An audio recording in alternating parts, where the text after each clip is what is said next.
एक गांव में संपत नाम का अंधा व्यक्ति रहा करता था। उसकी पत्नी रुक्मणी संपत का बिल्कुल भी सम्मान नहीं करती थी। वो दिन रात संपत को उसके अंधे होने के ताने मारती रहती थी और संपत को भूखा भी रखती थी। संपत बेचारा गांव में कुछ घरों से रोटी मांगकर अपना पेट भर लिया करता था। एक दिन संपत एक दुकान पर बैठा हुआ था कि तभी गांव का एक बिगड़ैल युवक मनोज आकर संपत से बोला, सुना है आजकल तुम्हारी पत्नी तुम्हें भोजन नहीं दे रही। कितनी बार कहा है मनोज कि अपने काम से काम रखा करो। अरे मैं तो बस ऐसे ही पूछ रहा था, तुम तो मेरी बात का बुरा मान गए। क्योंकि ये मेरे परिवार का निजी मामला है और तुम इसमें दखल ना दो तो ही अच्छा है। अपने काम से काम रखो। तो अपने घर के निजी मामले अपने ही घर पर रखो ना। अपनी पत्नी को कुछ मर्यादा सिखाई है या नहीं सिखाई? तुम कहना क्या चाहते हो मनोज? यही कि तुम्हारी पत्नी का चक्कर गांव के मुखिया के पुत्र राकेश के साथ चल रहा है। कल तो मैंने खुद अपनी आंखों से उन दोनों को हंसी मजाक करते हुए देखा था। राकेश तो भाभी से ऐसे मजाक कर रहा था जैसे कि वो उसकी पत्नी हो। अपनी जुबान पर थोड़ा काबू रखो। तुम जानते भी हो कि तुम क्या बोल रहे हो। तुम मेरी पत्नी के चरित्र पर आरोप लगा रहे हो। सारा गांव जानता है कि तुम्हारी पत्नी रुक्मणी चरित्रहीन है और तुम अंधे नकारा किसी काम के नहीं। वैसे एक बात बोलूं संपत भैया, भाभी का इसमें कोई दोष नहीं है। तुम्हें तो चलने के लिए भी एक लकड़ी के सहारे की जरूरत पड़ती है। भाभी ने तो तुमसे विवाह करके तुम्हारे ऊपर बहुत बड़ा उपकार किया है। तुम्हारे लिए तो यही बहुत है कि तुम्हारी एक पत्नी है, वरना इस गांव में बहुत से ऐसे हट्टे कट्टे युवक भी हैं जो बेचारे कुंवारे ही घूम रहे हैं। मनोज की बात सुनकर संपत क्रोधित होकर अपने घर आ गया और अपनी पत्नी रुक्मणी से बोला, ये मैं क्या सुन रहा हूँ रुक्मणी? तुम मुखिया के लड़के के साथ हंसी मजाक करती हो, वो भी अश्लील तरीके से। ये तुमसे किसने बोला? मनोज ने। और सिर्फ मनोज ने ही नहीं, गांव के न जाने कितने लोगों से मैं तुम्हारे बारे में घटिया बातें सुन चुका हूँ। तुम्हें शर्म आनी चाहिए रुक्मणी। तुम्हें सोचना चाहिए कि तुम किसी की पत्नी हो। अगर ऐसी ही बात थी तो फिर तुमने मुझसे शादी क्यों की? मैं तो बचपन से अंधा हूँ, तुम इस बात को जानती थी। हाँ किया था, तुम्हारी जमीन जायदाद के लालच में किया था। पर मुझे क्या पता था कि तुम्हारा नाकारा पिता वसीयत में ये लिख कर गया है कि उसका अंधा पुत्र संपत किसी भिखारी के नाम तो अपनी संपत्ति कर सकता है, पर अपनी पत्नी के नाम पर नहीं कर सकता और न ही उसे बेच सकता है। मेरे पिताजी के बारे में बुरा भला मत बोलो रुक्मणी। वो जानते थे कि मैं अंधा हूँ और लोग मेरा फायदा उठाएंगे, इसी वजह से वो इस तरह की वसीयत करके गए हैं। और वैसे भी मेरी संपत्ति का जितना भी किराया आता है उसे तुम ही रखती हो रुक्मणी, और उसमें से मुझे एक फूटी कौड़ी भी नहीं देती। यहाँ तक कि तुम मुझे धोखा देती हो, मुझे पेट भर का भोजन भी नहीं देती। गांव के दूसरे घरों से मुझे मांग मांग कर अपना पेट भरना पड़ता है।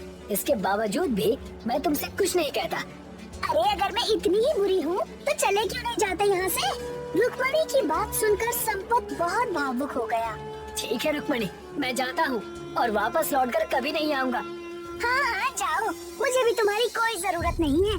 संपत बेचारा अपने घर से रोता हुआ सड़क की ओर निकल गया और एक रोड पर जाकर बैठकर रोने लगा। तभी वहाँ पर गांव का व्यक्ति बलवीर, जो कि एक ट्रक ड्राइवर था, संपत के पास आकर बोला, अरे क्या हुआ संपत भैया? क्या तुम्हारी पत्नी ने तुम्हें घर से निकाल दिया जो यहाँ उदास बैठे हो? कभी कभी मैं सोचता हूँ बलवीर भैया कि भगवान ने मुझे जीवन ही क्यों दिया, और अगर दिया तो मुझे अंधा क्यों बना दिया? अरे संपत भैया, तुम तो रो रहे हो, क्षमा करना, मैंने तुम्हारी आंखों पर गौर नहीं किया। मैं अपनी पत्नी से इतना प्रेम करता हूँ, लेकिन फिर भी मेरी पत्नी मुझे घास तक नहीं डालती। ये दुनिया ऐसी ही है संपत भैया। अगर तुम्हारी आंखें सही होती ना तो शायद तुम्हारी पत्नी ऐसा नहीं करती। अब तुम घर जाओ, रात ज्यादा हो गई है, मुझे भी ट्रक लेकर निकलना है। बलबीर भैया, मैं भी तुम्हारे साथ जाऊंगा। संपत भैया, मुझे बहुत दूर जाना है, मुझे गाड़ी का माल लेकर पंजाब निकलना है, और पंजाब यहाँ से 2000 किलोमीटर दूर है, तुम थक जाओगे। नहीं बलबीर भैया, मैं कुछ महीने अपने गांव और अपने घर से दूर रहना चाहता हूँ। कृपया करके मुझे भी अपने साथ ले चलो, या फिर तुम भी मुझे इस गांव के लोगों की तरह बोझ ही समझते हो। कैसी बातें कर रहे हो संपत भैया? भला मैंने तुम्हें कभी बोझ समझा है क्या? अरे मेरी पत्नी जब भी रात का भोजन बनाती है ना तो मुन्ना से बोलती है कि जाकर संपत भैया को बुला ला, उनकी पसंद का भोजन बनाए। अब चलो मेरे साथ। बलवीर एक दयालु स्वभाव का व्यक्ति था। संपत बलवीर के साथ ट्रक में बैठ गया। आधी रात तक ट्रक चलता रहा। अचानक ट्रक के चारों टायर में एक ब्लास्ट हुआ। क्या हुआ बलवीर भैया? पता नहीं संपत भैया, आज तक तो ऐसा कभी हुआ नहीं। इतना कहकर बलवीर ट्रक से उतर गया और संपत भी। ये तो ट्रक के चारों टायर बुरी तरह से फट गए हैं और यहाँ पर आसपास से ट्रक भी बहुत कम गुजरते हैं। हम तो फंस गए। संपत घबराते हुए बोला। अब क्या होगा बलवीर भैया? सोचने दो संपत भैया, कोई ना कोई तो हल निकालना पड़ेगा, नहीं तो हम दोनों इस जगह पर भूखे प्यासे ही मर जाएंगे। तभी बलवीर की नजर नजदीक खड़े एक ट्रक पर पड़ी। ट्रक को देखकर बलवीर बुरी तरह से हैरत में पड़ गया। वो ट्रक रात के अंधेरे में बुरी तरह से जगमगा रहा था। बलवीर दौड़ता हुआ उस ट्रक के पास पहुंच गया। ट्रक को देखकर उसकी आंखें विस्मय से फटी की फटी रह गई, क्योंकि वो ट्रक पूरा मिट्टी का बना हुआ था। बलवीर संपत की ओर देखकर बोला। संपत भाई, मुझे तो यहाँ पर कुछ गड़बड़ लग रही है। इस तरह का ट्रक मैंने अपने जीवन में कभी नहीं देखा। मिट्टी का ट्रक ऐसे बना हुआ है मानो जैसे कि पूरा का पूरा असली हो। ध्यान से देखो बलवीर भैया, हो सकता है इसका मालिक भी इसी में मौजूद हो। पागल हो गए हो क्या संपत भैया? कोई नहीं है यहाँ पर। तो फिर ट्रक को स्टार्ट करके देखो, हमें तो बस इस वीरान जगह से बाहर निकलना है। संपत की बात बलवीर को जच गई। बलवीर ने संपत को ट्रक के अंदर बिठा दिया। उसने जैसे ही चाबी घुमाई, ट्रक स्टार्ट हो गया। कमाल है, अजीब बात है, मिट्टी का ट्रक स्टार्ट कैसे हो सकता है?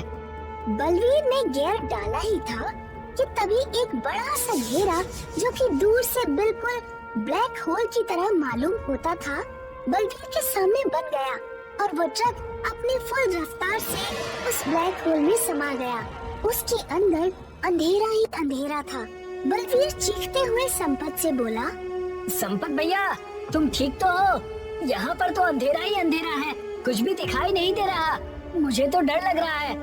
अरे बलवीर भैया, मेरे जीवन में तो पिछले 25 सालों से अंधेरा है।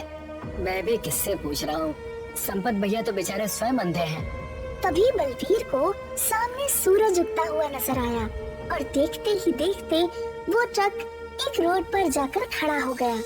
बलवीर संपत को लेकर उस ट्रक से बाहर निकलकर आ गया और हैरत से चारों ओर देखने लगा। उसने देखा कि सूरज सर पर था। क्या हम पंजाब पहुंच गए? पंजाब नहीं संपत भैया, हम तो पता नहीं कहां पहुंच गए, समझ में नहीं आ रहा। अभी कुछ चंद सेकंड पहले तो इस ट्रक में बैठे हुए थे, अचानक इतनी जल्दी दोपहर कैसे हो गई? और ये कौन सा गांव है? मुझे तो कुछ भी समझ में नहीं आ रहा। लगता है हमने इस ट्रक में बैठकर बहुत बड़ी गलती कर दी है। इससे तो बेहतर हम उस सुनसान वीरानी जगह पर ही थे। इतना कहकर बलवीर ने क्रोधित होकर एक घूंसा ट्रक पर मार दिया।